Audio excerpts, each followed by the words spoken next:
Hello everyone and welcome to our Mirror School platform. हामी Theory of Structure 1 को Chapter 3 Analysis by the Virtual Work Method पढिरहेका छौं. हामीले previous भिडियोमा virtual वर्कको definition discuss गरेका थियौं. नाउ यस भिडियोमा हामी वर्चुअल वर्कको प्रिन्सिपलको बारेमा पढ्न गइरहेका छौं. So basically virtual work method use गरेर जब हामी प्रब्लम सल्भ गर्छौं त्यो बेलामा हामी यो प्रिन्सिपल एप्लाई गर्ने गर्छौं. अब बडी जुन छ रिजिड छ कि डिफर्मेबल त्यो अनुसार यो प्रिन्सिपल जुन छ फरक पर्ने गर्छ. सो एकचोटी रिजिड बडी र डिफर्मेबल बडीको कन्सेप्टको बारेमा रिकल गरौं थोरै कुराहरू. सो हामीले एप्लाइड मेकानिक्समा पढिसकेका छौं. सो यस्तो खालको बडी, अब यहाँ र मैले यो बडीको केही पार्टिकल्सहरु देखाएको छु. सो यस्तो खालको बडी जसमा मैले फोर्स पी सब्जेक्ट गर्दाखेरि यो पार्टिकल्सहरु जुन छ डिस्प्लेस हुँदैन, यिनीहरुको पोजिसन फिक्स रहन्छ. दैट मीन्स ओभरअल बडीकै पोजिसन फिक्स रहन्छ even after the application of force. Then यस्तो खालको बडीलाई रिजिड बडी भनेर बुझ्न सकिन्छ. त्यस्तै डिफर्मेबल बडी भनेको के हो त?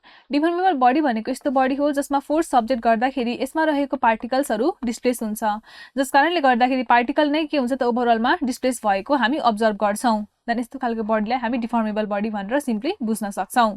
सो यसरी यो बडीको हाम्रो डिस्प्लेसमेन्ट और बडीको जुन पार्टिकल्सहरुको पोजिसनको मुभमेन्ट छ with respect to force applied, यसको आधारमा वर्चुअल वर्कको प्रिन्सिपल जुन छ डिफरेन्टली एक्ट हुने गर्छ बडीमा. So, for rigid body, हाम्रो virtual work को principle केही इस प्रकार छ. If rigid body is in equilibrium under a system of forces, the virtual work done by the system during virtual displacement is zero. So, यहाँनिर पहिला त के बुझौं कि rigid body equilibrium मा छ even after the application of system of forces. So, system of forces यहाँ apply भएको छ. That means these are the real forces. And अब virtual work हुनको लागि यसमा के हुनु पर्यो त? Forces real छ भने displacement virtual हुनु पर्यो. So, if this body which is under the equilibrium of certain system of forces is subjected to virtual displacement, then the virtual work done by this system in this body due to virtual displacement is zero. अब zero किन हुन्छ त? किनभने हामीलाई थाहा छ rigid बडीमा movement of particles हुँदैन, बडीकै मुभमेन्ट हुँदैन. That means real displacement zero छ. डिस्प्लेसमेन्ट जिरो भएपछि के हुन्छ? अब्भियसली हाम्रो वर्क डन जिरो हुन्छ. सो यसलाई सिम्बोलिकली यसरी लेख्न सकिन्छ. Virtual work del W is equal to summation of real forces into virtual displacement. So virtual displacement लाई मैले del delta I भनेको हाम्रो ith particle को position indicate गर्छ I ले. So this virtual work done is equal to 0. So symbolically this is the principle that stands for rigid body, principle of virtual work. अब यो जुन हाम्रो principal आएको छ यसलाई प्रुफ गर्नतिर लागौं. सो एक्जाममा कहिलेकाहीँ यसको प्रुफ हामीले डेरिभेसनको रूपमा सोध्न सकिन्छ. सो त्यस्तो बेलामा हामीले अब कसरी सल्भ गर्ने भन्दाखेरि अब बुझ्न खोजौं. सो अब यो प्रिन्सिपललाई प्रुफ गर्नको लागि मैले यहाँ एउटा सिम्पली सपोर्टेड बीम कन्सिडर गरेको छु. यो बीम जसको एक्चुअलमा स्प्यान L छ, यसलाई तीनटा इक्वल टुक्रामा डिवाइड गरेको छ, पोइन्ट 1 र पोइन्ट 2 ले, जहाँनिर loads P1 P2 that means this are the real loads subject गरिएको छ.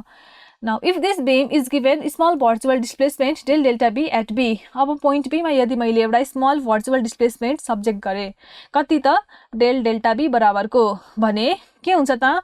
अब टेन्डेन्सी हेर्ने हो भने यसरी मैले यसलाई virtual displacement subject गर्दाखेरि upward directionमा यो माथि जान खोज्छ point B र point A को अबाउटमा के गर्न खोज्छ? रोटेट गर्न खोज्छ. So, if this beam is given small virtual displacement delta B at P, it will rotate about the hinge point A. तर बाउन्ड्री कन्डिसनहरु हेर्ने हो भने बाउन्ड्री कन्डिसनले के भन्छ? यहाँ हामीसँग छ फिक्स हिन्ज सपोर्ट, यहाँ हामीसँग छ roller support. So roller support र हिन्ज सपोर्ट भएको केसमा के हुन्छ? यहाँ रिएक्सन्सहरु डेभलप हुन्छ जसले गर्दाखेरि के हुन्छ त? यो पोइन्ट B जुन चाहिँ आफ्नो ठाउँबाट हल्न सक्दैन. सो यस्तो बेलामा के हुन्छ त? यो जुन हाम्रो बीम छ यो रोटेट हुँदैन. अब टेन्डेन्सी छ कि हुनु पर्ने हो तर हुँदैन. त्यही भएर त यो रिजिड बडी भयो. Also the body being rigid cannot change its shape. अर्को कुरा, यो बडीले आफ्नो शेप पनि चेन्ज गर्न सक्दैन बिकज अफ बीइङ रिजिड. अब यहाँ मैले भर्चुअल डिस्प्लेसमेन्टको डिस्ट्रिब्युसनको कुरा गर्ने हो भने पोइन्ट बी मा यदि मैले डेल डेल्टा बी बराबरको भर्चुअल डिस्प्लेसमेन्ट एप्लाई गरे भने अटोमेटिकली पोइन्ट 2 र पोइन्ट 1 मा पनि केही न केही डिस्प्लेसमेन्टको भ्यालुहरु आउँछ.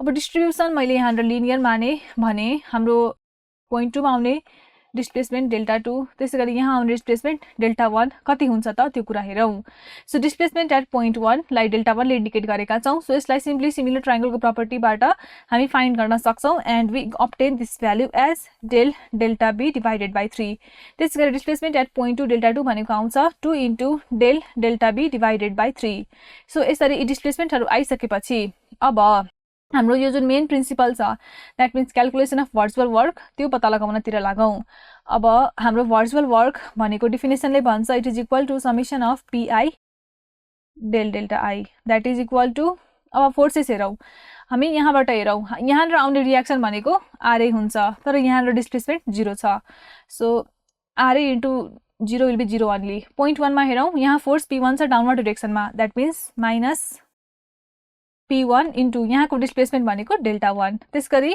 point 2 मा फोर्स भनेको p2 छ र डिस्प्लेसमेन्ट डेल्टा 2 छ that means minus p2 into delta 2 and then point b मा आउने रिएक्सन भनेको rb रिएक्सन अपवर्ड डाइरेक्सनमा छ so plus reaction rb into del delta b so delta 1 र डेल्टा 2 को भ्यालुलाई यहाँ पुट गरौं र हामी लेख्न सक्छौं our virtual work is equal to minus p1 del delta b divided by 3 minus p2 into 2 del delta b divided by 3 plus reaction rb into del delta b यसलाई equation 1 भनेर मानौं अब जुन रिएक्सन rb छ यसको value calculate गर्नतिर लागौं so हामीले normally reaction calculate गर्नको लागि के गर्न सक्छौं अब p1 p2 फोर्सेसको टर्ममा रिएक्सन rb चाहियो भने हामी के गर्न सक्छौं सबै फोर्सेसको moment about point a equals to 0 गर्न सक्छौं so we are going to now calculate the value of rb यसको लागि हामी के गर्छौं